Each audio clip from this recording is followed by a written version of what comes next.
Y el pueblo se sintió tan alegre, tan feliz.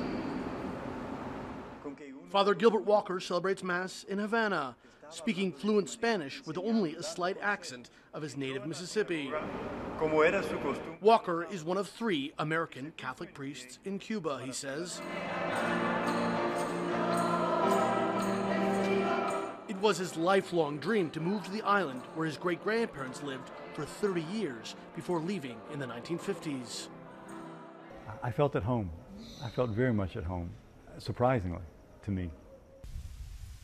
Even more surprising, when he visited the town where his great-grandfather oversaw sugarcane production, was the discovery that he had deeper ties to the island. It was a strong intuition. The only explanation that I have is that God gave me this intuition that I had family here. That looks like it might have been their home. Walker asked townspeople if his great-grandfather had children outside his marriage. The answer was yes, a daughter with a Cuban woman. And soon after, he was introduced to her son, his cousin, Rafael. I didn't know what to expect. I didn't know what he'd be like. I didn't know whether he'd be welcoming or... it was absolutely unknown to me. And it was absolutely wonderful. He and I both sort of welled up. The meeting and resulting friendship healed the long open wound of a family abandoned. Por una parte parece un poco de novela. On one hand, it seems like a novel. On the other, like a prophecy, he says. It was God's will, and there's a before and an after.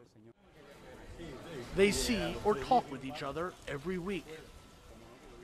It's been a real blessing for me, and I think a blessing for my family here too, and for my family in the States, to know that that there's a connection, and that time and distance haven't erased that connection.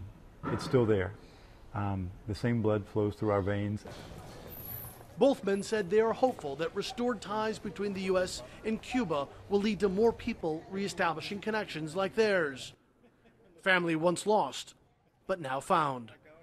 Patrick Oppmann, CNN Havana.